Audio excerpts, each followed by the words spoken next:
Hello friends, imagine this. It's the early hours of August 21st, 1911. The French capital Paris is slowly waking up to a Monday morning.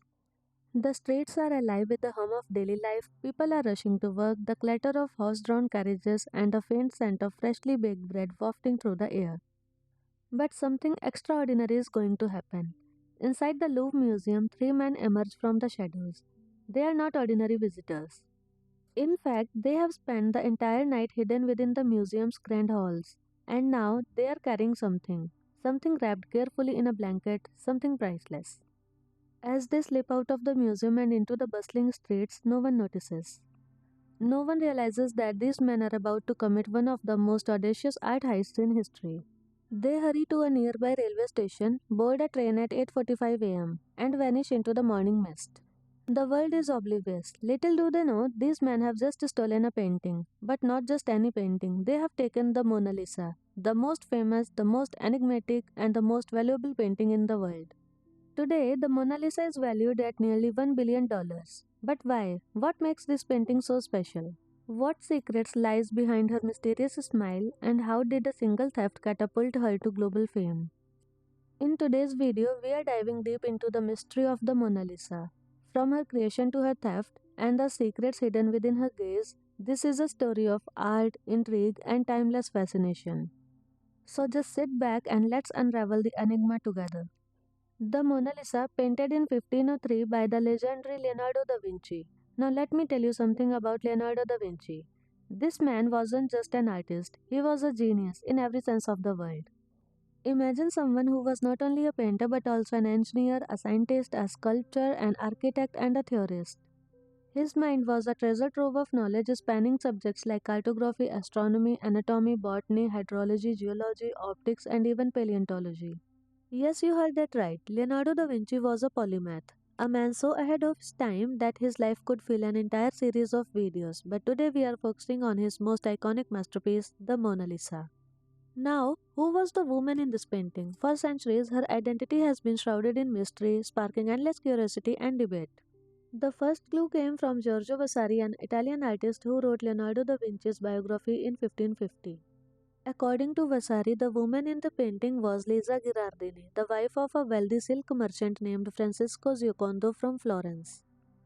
Vasari believed that Francisco commissioned the painting of his wife, and this is where the names Mona Lisa and La Gioconda originate. Let's break it down. Mona Lisa comes from Madonna Lisa. In Italian, Madonna was a term of respect, meaning madam or lady. Over time, Madonna Lisa became Mona Lisa with double N, and when translated into English, it was simplified to Mona Lisa. So, Mona Lisa simply means Madam Lisa or Lady Lisa. The other name, La Gioconda, is derived from Lisa's married name, Giocondo. Interestingly, Giocondo in Italian means light-hearted or cheerful, a fitting name for a painting famous for its subject's enigmatic smile. In French, it's written as La Joconde, which is why when you visit the Louvre in Paris, the painting is labeled as the La Joconde. Despite Vasari's revelation in 1550, people weren't ready to accept it at face value. Theories began to swirl, each more intriguing than the last.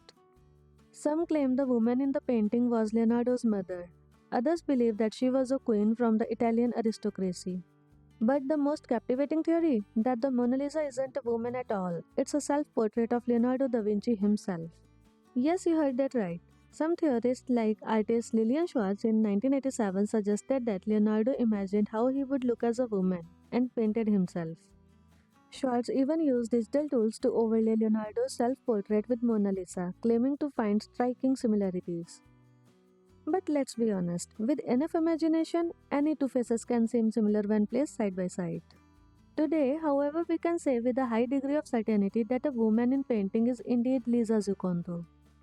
A professor from Florence spent 25 years of researching this very question. In 2004, he uncovered archival evidence that confirmed Lisa's identity.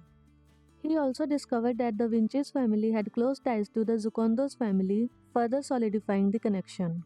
So while the theories are fascinating, the truth is equally compelling. The Mona Lisa is not just a painting, she is a window into a life of real woman. A woman whose smile has captivated the world for over 500 years. The professor's research didn't stop here. He dug deeper into the archives and uncovered the fascinating record. Lisa Girardini's marriage to Francesco Giocondo was registered on March 5, 1495. At the time, Lisa was just 16 years old and Francesco was around 30. The professor also discovered that Leonardo da Vinci's father and Francesco Giocondo knew each other very well. In fact, they were acquaintances if not friends. This led to a startling possibility that the painting of Mona Lisa might not have been commissioned by Lisa's husband, Francesco, but by Leonardo's own father. Now let's fast forward to the time when Mona Lisa was painted, 1503. According to the professor, Lisa would have been 24 years old at the time. But why was this painting created? What was the occasion? Now there are two theories. The first theory suggests that the painting was commissioned to celebrate a milestone in Francesco and Lisa's life, the purchase of their new home in 1503. The second theory, and perhaps the more compelling one, points to the birth of their second son in December 1502.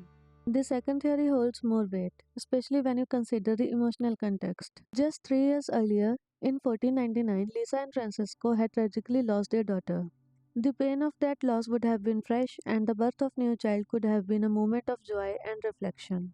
Now let's take a closer look at the painting itself. If you observe Mona Lisa's hair, you'll notice a delicate veil draped over it. You may think it's a normal veil, but no. Many historians call it a mourning veil. In the Renaissance era, such veils were worn by women who had lost a loved ones. It was a symbol of grief, a quiet acknowledgement of loss.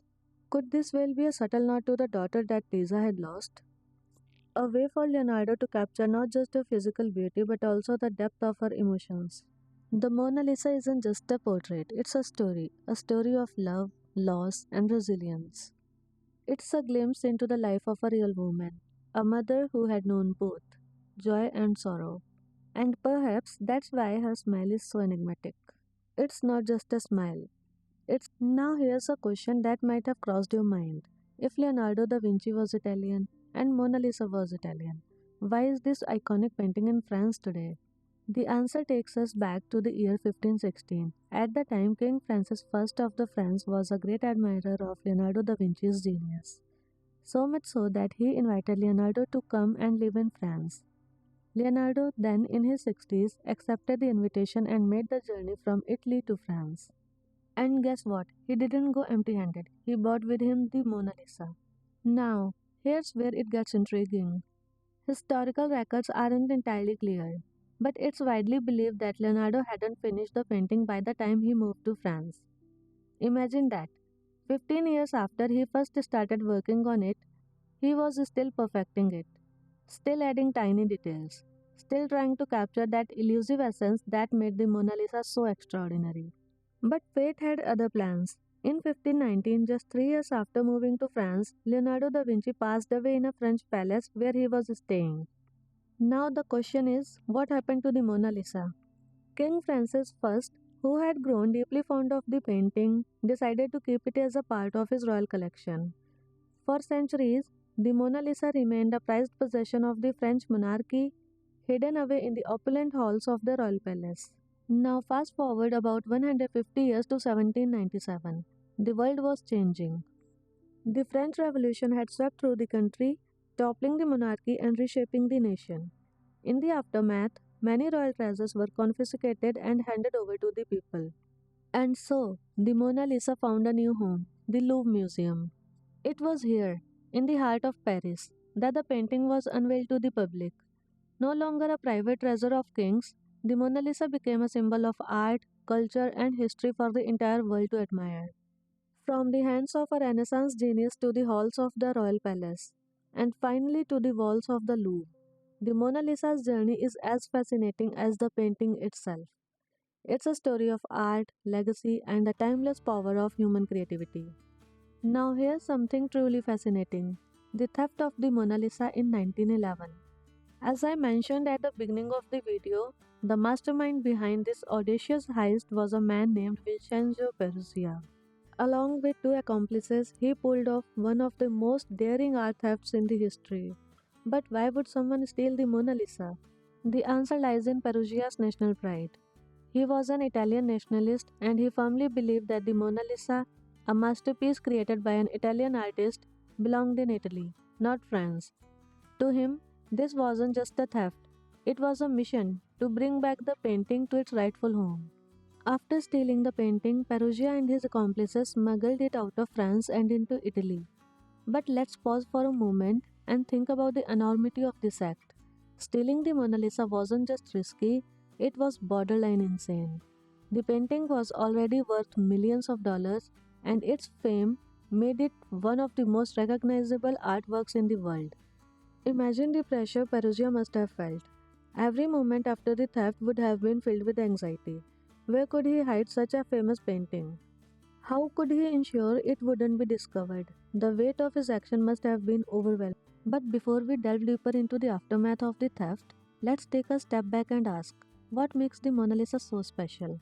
Why has this painting captivated the world for centuries? So, what makes the Mona Lisa so extraordinary?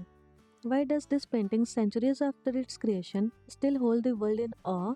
Let's break it down. First, First, the Mona Lisa wasn't painted on paper, canvas, or cloth. Instead, Leonardo da Vinci chose poplar wood as his canvas. In those days, poplar wood was a favorite among Italian painters because of its smooth surface and durability. But here's the catch, painting on wood is no easy feat. It requires precision, patience, and an unparalleled mastery of technique. Second, the Mona Lisa isn't a large painting. In fact, it's surprisingly small, just 77 cm by 53 cm. To put that into perspective, it's about the size of a medium sized television. In its time, this painting was revolutionary. It was one of the first half length portraits in Italian art, focusing closely on the subject. Today, such close up shots are common in photography, but back then, this was groundbreaking. Leonardo didn't just paint a person, he captured her essence, her humanity, and her soul. Now let's talk about the colors. At first glance, the Mona Lisa might seem dull, dominated by shades of brown and yellow. In fact, it's so yellowish that one professor even joked that Lisa must have been a cholesterol patient. But there's a reason for this. Over the centuries, a varnish layer was applied to protect the painting from moisture and damage. This varnish has yellowed with age, giving the painting its current tone. But beneath that layer lies Leonardo's original brilliance, a masterpiece that has stood the test of time. The Mona Lisa isn't just a painting, it's a revolution in art. It's a testament to Leonardo's genius, his ability to innovate, and his deep understanding of human emotion. And that's why, even today, it continues to captivate us. Remember, the Mona Lisa was painted on poplar wood, which is highly susceptible to environmental changes. The varnish acts as a shield, preserving the painting for future generations. Second reason for current appearance is that over time the painting has undergone bleaching. Originally, the Mona Lisa was much more vibrant and colorful. Some artists and historians have even tried to recreate the painting to show how it might have looked in its original glory. Imagine the Mona Lisa with brighter tones, and her smile even more enchanting and presence even more lifelike. But what truly sets the Mona Lisa apart is Leonardo da Vinci's revolutionary technique, sfumato. Sfumato, derived from the Italian word for smoke, is a technique of blending colors and tones so seamlessly that there are no harsh lines or edges. Look at the background of the painting. It's a serene landscape of the Arno Valley in Italy. But notice how the background and Mona Lisa herself seem to merge. In some places, her hair blends into the landscape, creating a dreamlike effect. This technique is the secret behind Mona Lisa's mysterious smile. Here's a little experiment for you. Look at her smile carefully. The more you focus on it, the more serious her face seems. Now, shift your gaze to her eyes. Suddenly, her smile becomes no matter where you look, the background, her forehead, or her eyes, her expression changes. Her smile seems to grow when you are not directly looking at it. This is the magic of sfumato. Leonardo spent countless hours perfecting this effect, studying the human face with an almost scientific precision. In fact, Leonardo's obsession with capturing the perfect smile led him to dissect human faces. Yes, you heard that right. He spent many nights in hospital in Florence, studying the facial muscles and nerves of deceased bodies. He wanted to understand how muscles and nerves work together to create expressions, especially the smile. In his notes, Leonardo wrote, the muscles which move the lips are more numerous in man than in any other animal. Dissecting the tiny, intricate muscles of the lips was no easy task. But Leonardo didn't stop there. He even studied horses, comparing their facial expressions to those of humans. This relentless pursuit of knowledge, this blending of art and science, is what makes the Mona Lisa so extraordinary. It's not just a painting. It's a masterpiece of human curiosity and creativity. Throughout history, hardly any artist has gone to the lengths Leonardo da Vinci did to understand the human face. His obsession with perfection led him to dissect not only human faces but also horses, comparing their expressions to ours. This blend of art and science was unprecedented, and it's what makes Leonardo a true Renaissance genius. But his obsession with Mona Lisa's smile didn't end there. Leonardo delved even deeper, this time into the science of optics. He discovered that light rays don't converge at a single point in our eyes. Instead, they spread across the entire retina. The center of retina, known as fovea, is responsible for seeing fine details, while the surrounding areas pick up shadows and black and white imagery. Leonardo used this knowledge to craft Mona Lisa's smile in a way that plays trick on our eyes. Here's how it works. When you look directly at Mona Lisa's smile, her lips appear almost flat, as if she is not smiling at all. But when you shift your gaze to her eyes or the background, your peripheral vision picks up a subtle shadows and curves created by sfumato technique, and suddenly her smile comes alive. It's as if Mona Lisa's smile exists not just in painting but in the mind of the viewer. Leonardo didn't just paint a smile, he painted an illusion, one that changes depending on how you look at it. Now, let's return to the theft of Mona Lisa in 1911. The mastermind Vincenzo Peruzza was no ordinary thief. He was actually an employee at the Louvre Museum. One day, he hid in the corner of the museum, waited until it closed, and spent the night there. The next morning, he simply walked out with the painting tucked under his arm. Peruggia believed that since Leonardo da Vinci was Italian, the Mona Lisa belonged in Italy, not France. For 2 years, he kept the painting hidden in his home, unsure of what to do with it. Meanwhile, the theft made global headlines. The detectives around the world scrambled to find the missing masterpiece. Finally, Perugia's impatience got the better of him. He tried to sell the painting to an art dealer in Florence, Giovanni Poggi, but Poggi grew suspicious. When he noticed the Louvre stamp on the back of the painting, he realized that he was being offered the most wanted item in the world. Perugia was arrested and sentenced to 6 months in prison. The Mona Lisa was returned to the Louvre, where it was triumphantly reinstalled on January 4, 1914. Today, the Mona Lisa is displayed behind bulletproof glass in a climate-controlled environment, where humidity is maintained at 40 to 60% and temperature is kept between 18 degrees to 21 degrees Celsius. It's a far cry from the humble poplar wood on which it was painted over 500 years ago. But here's the twist. The theft of Mona Lisa is what made it famous. Before 1911, the painting was well known, but not the global icon as it is today. The audacity of the theft, the mystery surrounding it, and the worldwide media coverage catapulted the Mona Lisa to unprecedented fame. Today, it's not just a painting, it's a cultural phenomenon, a symbol of art, mystery, and human ingenuity. The Mona Lisa's journey from Leonardo da Vinci's studio to the Louvre, from a daring theft to becoming the world's most famous painting, is nothing short of extraordinary. But what makes this painting so special? Why does this continue to captivate us even after 500 years? The answer lies in its timeless allure. The Mona Lisa isn't just a portrait, it's a masterpiece of human emotion. Leonardo didn't just paint a woman, he captured her soul, her smile, her gaze, the way her expression seems to change depending on how you look at her. It's as if she is alive, watching us as much as we are watching her. And then there's the mystery. Who was she? Why is she smiling? What secrets does her gaze hold? These questions have sparked countless theories, debates, and even conspiracy theories. But perhaps the beauty of Mona Lisa lies in the fact that we'll never truly know. It's a mystery that invites us to keep looking, keep wondering, and keep dreaming. When you visit the Louvre and stand before the Mona Lisa, you are not just looking at the painting. You are standing in the presence of history, mystery, and genius. And if you find the video informative, hit the subscribe button. Thank you.